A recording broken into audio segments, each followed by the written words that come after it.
Good morning, everyone. This is Royce coming back at you with yet another installment of my now once and now returning series, Propped Up. And today on the docket, viewer beware. You're in for a scare. Yes, it is the Haunted Mask from Goosebumps. Look at him. Look at my sweet little boy. So, what is the Haunted Mask? The Haunted Mask is a story from the early 90s by one R.L. Stine, wherein a girl by the name of Carly Beth wants to scare her friends and bullies, so she dons a terrifying mask that she gets from a shop, and it seals itself upon her skin and begins transforming her into a monster. So, if I do this right, this video should come out coinciding the release of Goosebumps on Disney Plus. Yay! Which I believe is on Friday the 13th. Now, I don't want to be a grouchy Gus, but I've got a problem. Now, the show seems to be less anthological than the book series it's based on, and more based around like the characters all living together, all being and the various stories taking place on the same time. And the stories it's adapting are Cuckoo Clock of Doom, Say Cheese and Die, and The Haunted Mask. But The Haunted Mask doesn't look like this. It looks like a doll mask. Which, no. Like, how do I say this in a nice way?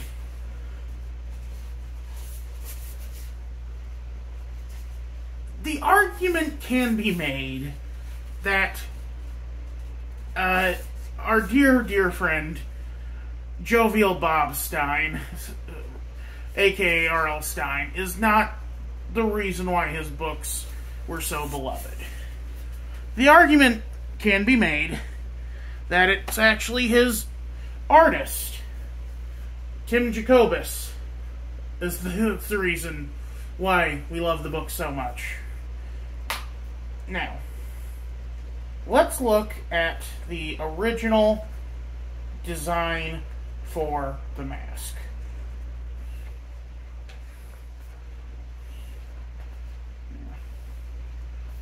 Little, wait a minute, was Slappy before the Haunted Mask? My God, there we go.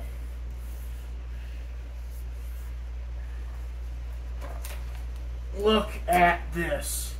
This cover. This perfect cover. Jacobus with this semi-realistic, very shiny style. It's both stylized, but also, like, a little too realistic, I think. And then counterbalancing it is this terrifying visage. The green mottled skin, the terrifying orange eyes, the slavering jaws. This is possibly the best image of Goosebumps. This is the counterbalance between the kid and the monster. Because, like, Goosebumps is as much about the kid as it is the monster. You would not have Monster Blood without Evan Ross. You would not have Deep Trouble without the Deep Twins. You would not have Haunted Mask without Carly Beth. Because Carly Beth, it is her story. The mask is specifically her villain. She is her own worst enemy. This poor girl is bullied maliciously fed a live worm by 2 pricks, and she wants revenge on them. And I can relate. I was bullied as a kid by my brother, by my parents, by people at school. But Ben Ensley went to jail. So, be careful. What goes around comes around, kiddies. Ben, if you're watching this, I want a shirt with your mugshot on it. Anyway, and you can see the design process that this went through. The first one where it's just hanging on a shelf. The second one where it's hanging off another shelf. Then a coat rack. And then they get to the kind of where it ends up with the on-screen. And I think that's very good because it illustrates everything you need to know about the Haunted Mask. Which, yes, yeah, I know. The mask itself isn't haunted. It's this... Okay, I'm going to have to describe the prop now. Look, the original story goes that a scientist had injured himself, deformed himself somehow in a lab accident. And his face was so hideous that he created these masks to cover that were like grown from living tissue to put on him and be beautiful. But his own self-loathing corrupted the masks and made them hideous monsters, turning them into the unloved. And this mask is considered the worst. Something about it went so wrong. And it was I believe it was the first of the Goosebumps books to be adapted into a TV special, a 2-parter, in fact.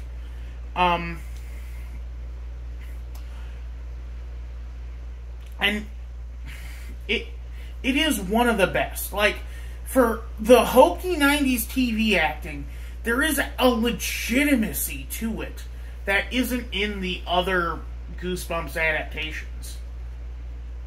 Like, the new show has Justin Long. The film had Jack Black.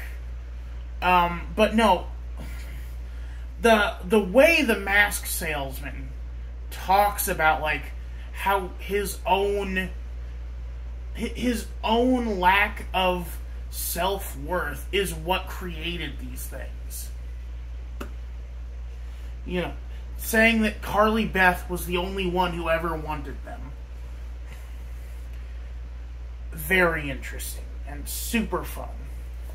Anyway, we'll close the book on that and go back to the realm of prop design, because let's talk about this. This is a prop, so this is an adaptation of an adaptation.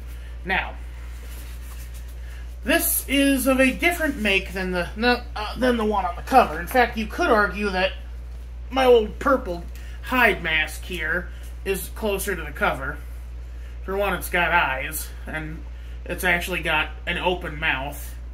And it's also a half mask, whereas this is a full mask. Sadly, this is not... Sadly, I would actually need to be missing some flesh to wear this. It's appropriately child-sized, I guess. Ironically, the best way to wear this costume would probably be to dress up as Carly Beth and then just put the mask on. And then carry Carly Beth's head on a pike. It's a whole thing in the story, don't ask. But, like, there's so much good design here that, look at, like, this brow, these cheeks, this butt-dimpled chin, the nose. Now, granted, again, like, the mouth isn't open, and I'll admit mine's a little rough. You might see brown speckles. Like, it had to wait in the basement a couple of weeks while I was after the fire, well, it wasn't so much a fire as the start of one that the fire department put out and flooded the basement. I've considered getting a new version, but, like, I feel like it'd be bad karma you'd be like, oh, I'm sorry, Mr. Haunted Mask. You're too gross now. I gotta throw you away and replace you with a newer model. No. Hey, buddy. I'm just acting. Hey. Okay, calm down. I'll feed you a cookie. They're right over there. Shut up, okay? Later. Anyway. One of my biggest disappointments is that the Haunted Mask, who is, to me, the best Goosebumps villain, because it is... The mask isn't just the villain. It's also the kid. Like, the main character is the monster. That is how you write an effing book. I'm trying to think if any other Stein stories do that. Werewolf in the Living Room kind of did that. If you've ever seen Fear Street, Ghosts of Fear Street, there's Night of the Werecat kind of did that. You know, it's not uncommon, but like, and also this is just a great prop design because the prop is the monster. The mask itself is the monster. You are not just holding a cool prop. You are holding the villain. You are holding the creature that around which the calamity happened.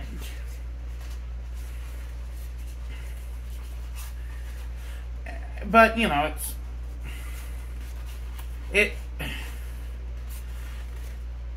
will the show be good? Probably.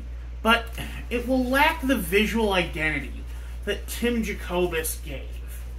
And because you can see that Jacobus's work did inspire The Mask. Because, I can't remember how much description is given in the book.